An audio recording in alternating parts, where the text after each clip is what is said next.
É lindo ver o bem criando asas. A Fraternidade Sem Fronteiras é um chamado do coração também para o médico, orador e escritor Andrei Moreira. Há pouco mais de 3 anos, Andrei conheceu o projeto em um congresso em Campo Grande e, desde então, passou a ser um dos principais divulgadores da causa. Hoje é membro do Conselho de Gestão e diretor de divulgação e de ações internacionais da Fraternidade Sem Fronteiras. O amor pelas crianças da África e o entusiasmo com que vive a Fraternidade Sem Fronteiras conquistam sempre novos padrinhos e madrinhas. Convidamos o médico e grande amigo da causa, Andrei Moreira, para explanar sobre o tema O Amor que Cura. Quando fizestes a um destes pequeninos, foi a mim mesmo que o fizestes. Com vocês, Andrei. O Wagner acabou com a gente com esses vídeos. Esses nenhum de nós ainda tinha visto. E é uma emoção ver esse trabalho e esse sonho de amor que nasceu no coração dele ser partilhado com todos nós. A Fraternidade Sem Fronteiras é uma grande oportunidade, um chamado da vida para cada um de nós e uma oportunidade de refletirmos a respeito de um novo paradigma, nosso na relação com a vida, nosso na relação com o outro, nosso na relação com o mundo como um todo. A relação do homem com o próximo é sempre marcada por uma grande projeção da sua sombra pessoal. Cada um de nós traz dentro de si uma necessidade de equacionar os seus próprios dramas, de encarar a si mesmo, de conhecer-se em um nível profundo e, sobretudo, de se autossuperar, de se autodominar e transcender. Esta é uma busca que é inerente à natureza humana e parte do nosso vazio fundamental, que, em última essência, é a nossa desconexão na relação criatura-criador. Vivemos o tempo todo criando guetos e criando separatividades. Pelo pertencimento, mantemo-nos fiéis aos padrões da nossa família, da nossa sociedade, da nossa cultura, do grupo ao qual nos filiamos e com o qual nos identificamos.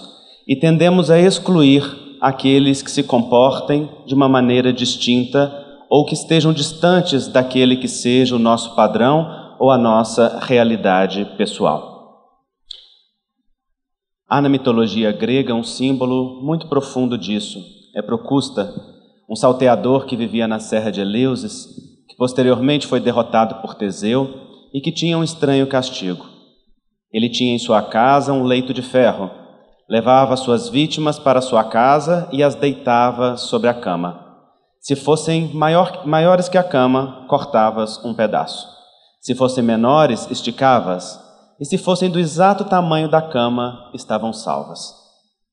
O leito de Procusta é uma representação das estruturas psíquicas, pessoais, afetivas, religiosas, políticas que nós estabelecemos para julgar o mundo e abraçar aqueles que vejam a vida sob o nosso ângulo ou sobre os nossos próprios olhos.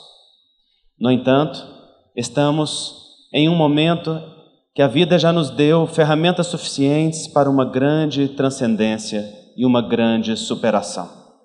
A jornalista Cláudia Santos escreveu um livro muito curioso no Brasil, que fez um grande questionamento. E o título do livro é Quem cabe no seu todos? Porque dizemos a todo momento que queremos justiça social para todos, que queremos direitos e oportunidades para todos, que queremos que o amor seja partilhado e que as pessoas todas estejam bem. Então pergunta a ela de uma forma muito assertiva e direta, quem cabe no seu todos? Pois quando olhamos para este todos a qual nos referimos, vemos que ele não é o todo da totalidade, ele é o todo da parcialidade, do exclusivismo, do nosso grupo familiar, do nosso grupo social. Também a nossa relação com o divino passa por uma grande expansão e uma grande transformação.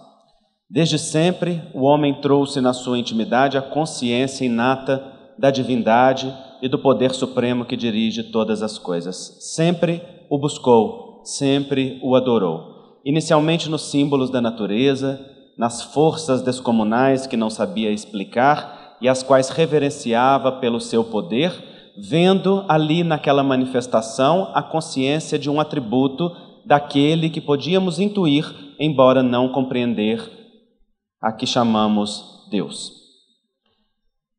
Aos poucos, o sentimento religioso desenvolveu-se na humanidade e começaram os cultos das mais variadas naturezas, tendendo a adorar a Deus. Os sacrifícios humanos, animais, o ouro, a prata, a opulência, os templos ricos e fartos. E em tudo isto, o homem pretendia uma comunhão com a sua fonte, uma comunhão com o seu Criador. No entanto, há 2000 anos, nós tivemos um homem que mudou o paradigma da relação com Deus, da relação com o Pai. Um homem que era esperado como um grande dominador, que diziam as Escrituras que viria como o profeta ou Messias prometido para salvar aquele povo escolhido de um jugo político e de um jugo religioso específico. No entanto, Jesus vem na simplicidade de uma manjedoura, entra em Jerusalém em cima de um burrico, não permite ser aclamado como os homens da sua época, mas transcende apresentando um contato que é do coração. E é esse mesmo Jesus que vai nos apresentar uma relação com o divino que passa necessariamente pela relação com o humano. Jesus falava com simplicidade aos corações, consolando rapidamente o ego, para posteriormente levar as pessoas a um contato com o ser divino dentro do coração. E fazia de uma forma tal que convidava aqueles que eram tocados pelo seu amor a transcender os seus próprios dramas, as suas próprias dores e a desenvolver na alma a alegria do servir.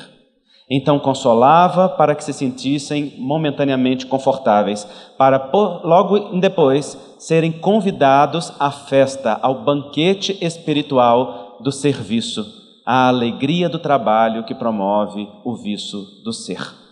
É exatamente Jesus que, conversando com os apóstolos, disse a eles a respeito do reino dos céus e disse então: bem-aventurados serão aqueles que naquele tempo em que o Senhor separará os bodes e as ovelhas, aos quais poderá dizer: vinde a mim, todos vós, que me vistes cansado e me confortastes, que me fostes visitar na prisão, que me viste nu e me destes de vestir, que me viste necessitado e me amparaste de qualquer maneira. E então perguntaram a eles: mas Senhor, quando é que te vimos nu e te vestimos, desamparado e te amparamos?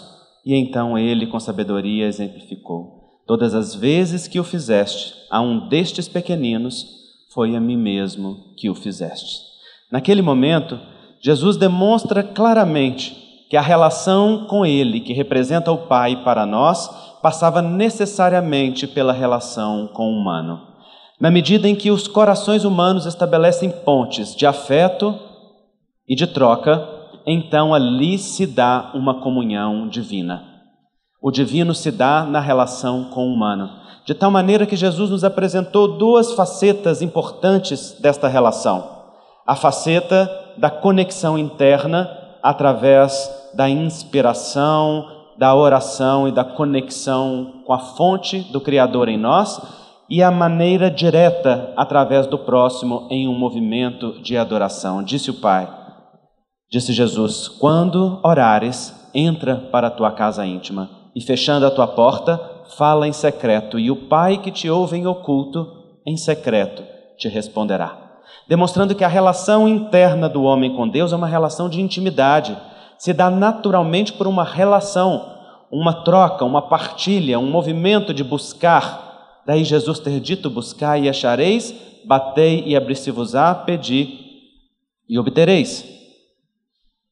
Ação afirmativa, taxativa: buscai e achareis, desde que seja na sua intimidade, num mergulho interno e profundo na percepção de que o divino reside na sua própria intimidade, vibra e vive em você. E se este divino vibra e vive na intimidade deste coração, ele naturalmente olha com respeito para o divino que habita o outro, para o divino que é a realidade daquele outro humano que está ao lado, para estabelecer pontes de conexão, pontes de afeto, pontes de comunhão. E este movimento de trabalho, este movimento de serviço, naturalmente vira fonte de felicidade, fonte de satisfação para o homem. Então Jesus nos apresentou um caminho que é da interiorização interna e um caminho da troca e da partilha que se dá com a necessidade do outro. Afinal de contas, que diferença tem a dor do outro para a nossa própria dor?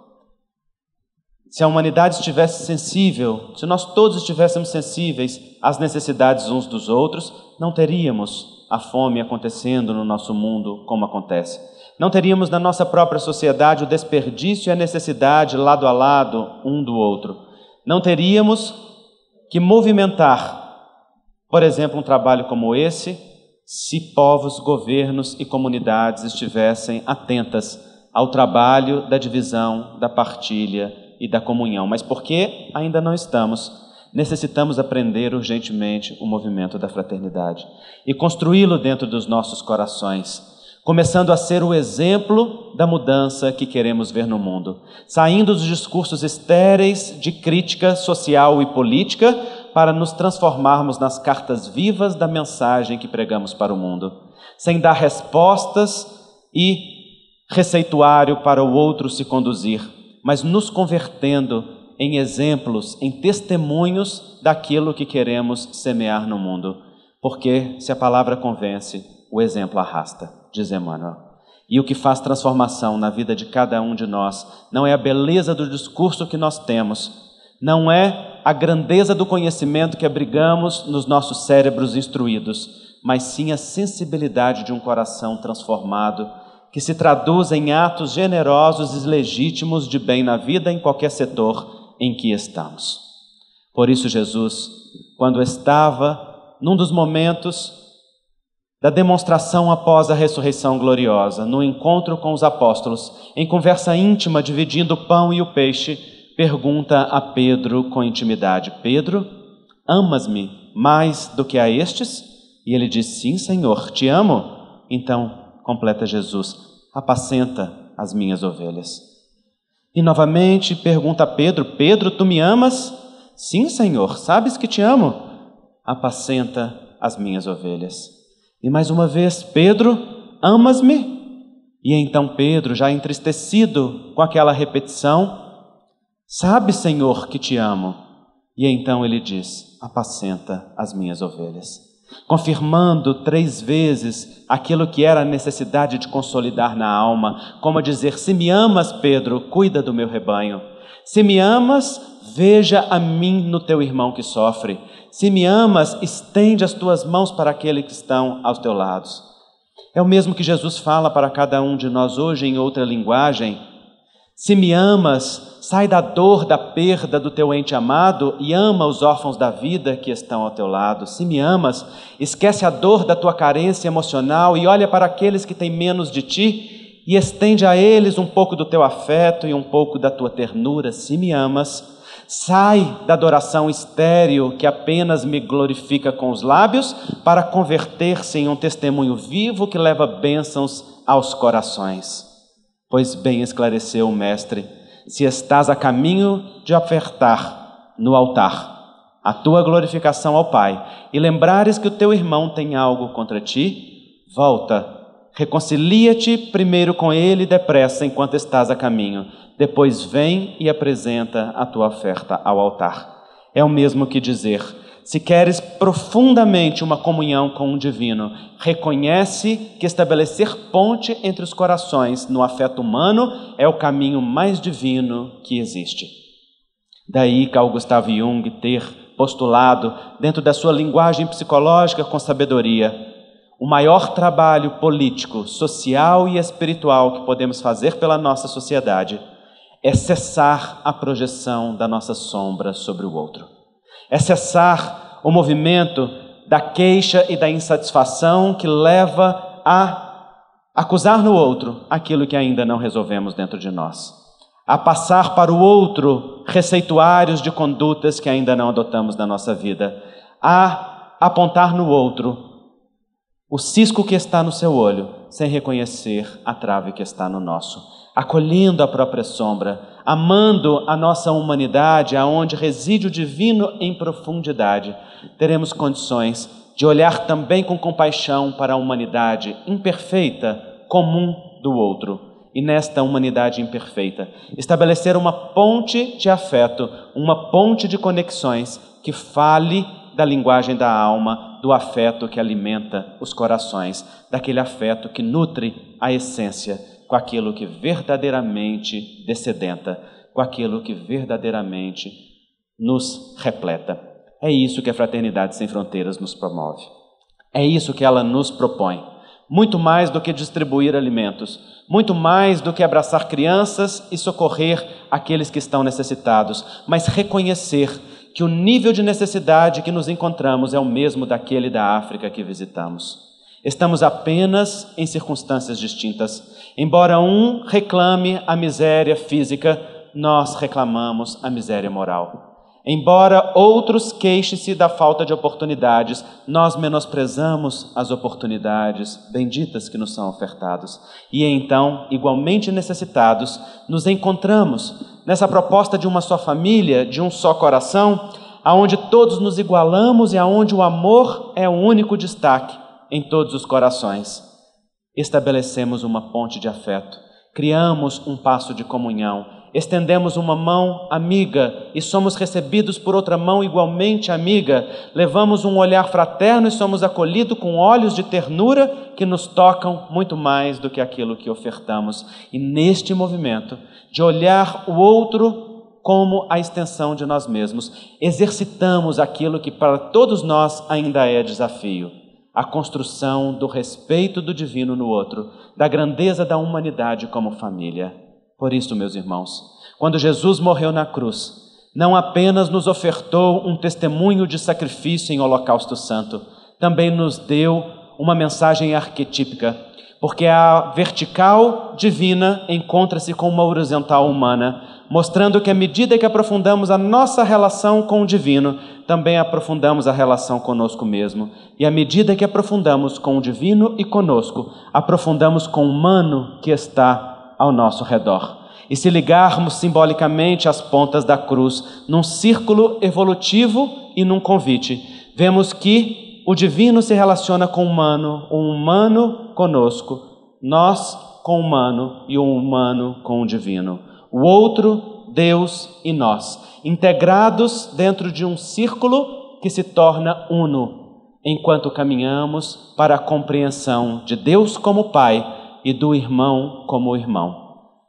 Daí, Jesus, no símbolo da cruz, na integração profunda do divino com o humano, dá-se em holocausto, como Cordeiro de Deus, como símbolo da comunhão, como o exemplo e o testemunho do amor não amado, para que cada um de nós, seguindo seus passos, possamos encontrar a alegria de servir, a alegria de amar, e a alegria de descobrir em nós a mesma natureza divina que compõe o Mestre, a mesma natureza divina que compõe o outro, e nesta comunhão de corações alimentarmos a nossa fonte interior, como Jesus propôs à mulher no poço de Samaria.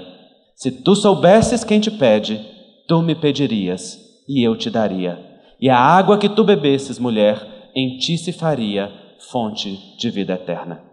Que possamos ser fontes que jorram, que possamos ser fontes que se comunicam, partilhando e dividindo, que possamos descedentar a sede também do outro, e neste movimento de comunhão, neste movimento de família, possamos verdadeiramente viver uma fraternidade que seja sem fronteiras. Que Jesus nos abençoe.